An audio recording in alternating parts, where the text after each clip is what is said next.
नमस्कार, आप देख रहे हैं न्यूज़ फॉर नेशन और मैं हूं शुभी आपके साथ। एक तरफ जहां चुनाव को नजदीक देखते हुए दूसरी पार्टियां दूसरे फेज के नामांकन की प्रक्रिया की शुरुआत कर चुकी है, तो वहीं दूसरी ओर चुनाव आयोग की तरफ से नवगठित प्लूरल्स पार्टी को एक बड़ा झटका लगा है। जी हां, पुष्पम प्रिया चौधरी के 61 में से 28 उम्मीदवारों को कैंसिल कर दिया गया है चुनाव आयोग की तरफ से।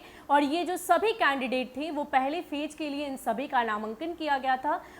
बिहार विधानसभा 2020 में मुख्यमंत्री पद के लिए उम्मीदवारी जता रही पार्टी चीफ पुष्पम प्रिया चौधरी के कई उम्मीदवारों का नामांकन चुनाव आयोग द्वारा रिजेक्ट कर दिया गया है। दरअसल चुनाव आयोग ने नामांकन पत्रों की जांच में 28 उम्मीदवारों चुनाव में लड़ने योग्य नहीं पाया है और इसी को लेकर चुनाव आयोग ने करीब 28 लोगों का नामांकन रद्द कर दिया है। पहले फेज के नामांकन में प्लूरल्स के कुल 61 उम्मीदवारों में से 28 के नामांकन अवैध घोषित कर दिए गए हैं।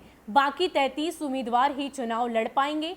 प्लूरल्स पार्टी के अध्यक्ष और संस्थापक पुष्पम प्रिया चौधरी ने ही इसकी जानकारी अपने ट्विटर हैंडल से दी है। उन्होंने बताया है कि चुनाव आयोग ने हमारे 33 उम्मीदवारों को ही वैध पाया, बाकी 28 को खारिज कर दिया है। अंतिम में उन्होंने लिखा है, लोकतंत्र अमर रहे। आपको बता दें कि बिहार चुनाव 2020 के दूसरे चरण का नामांकन जारी है और ऐसे में प्लूरल्स पार्टी ने भी अपने उम्मीदवारों की घोषणा कर दी है। उन्होंने सबका शासन हैशटैग के साथ ट्वीट करते हुए ये लिखा कि प्लूरल्स पार्टी ने बिहार विधानसभा चुनाव के दूसरे चरण के लिए 26 उम्मीदवारों की घोषणा की है। इनमें 13 महिला और 13 पुरुष उम्मीदवार हैं। बाकी की घोषणा आज की जा सकती है। बता दें कि जांच के दौरान 264 प्रत्याशियों के नामांकन पत्र सही नहीं पाए जाने के कारण रद्द कर दिए गए हैं और अब पहले चरण में सिर्फ और सिर्फ 1090 प्रत्याशियों के नामांकन पत्र वैध पाए गए हैं। पहले चरण के प्रत्याशियों के नाम वापसी की अंतिम तिथि सोमवार निर्धारित की गई है।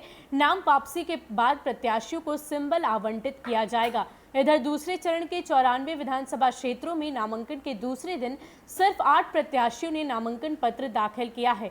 आदर्श आचार संहिता लागू होने की तिथि से अब तक बीकन लाइट, झंडा के दुष्प्रयोग के 25, लाउड स्पीकर के 6, अवैध बैठक के 39, मतदाताओं को अनुचित लाभ पहुंचाने के 3 व अन्य प्रकार के 28 मामले दर्ज किए गए हैं। तो चुनाव आयोग की तरफ से पुष्पम प्रिया चौधरी की पार्टी प्लूरल्स को एक बड़ा झटका लगा है। चुनाव आयोग ने उनके पहले फेज के नामांकन के उम्मीदवारों में 61 में से 28 लोगों की उम्मीदवारी कैंसिल कर दी है, उन सभी को अवैध बताया है। और अब इसको लेकर पुष्पम प्रिया चौधरी ने एक ट्वीट जारी किया और कहा कि मेरे जो 28 उम्मीदवार हैं उनको चुनाव आयोग ने वैध नहीं पाया है, यानी कि सिर्फ और सिर्फ मेरे 33 उम्मीदवार ही अब पहले फेज के नामांकन के दौरान उम्मीदवार बनकर उतरेंगे।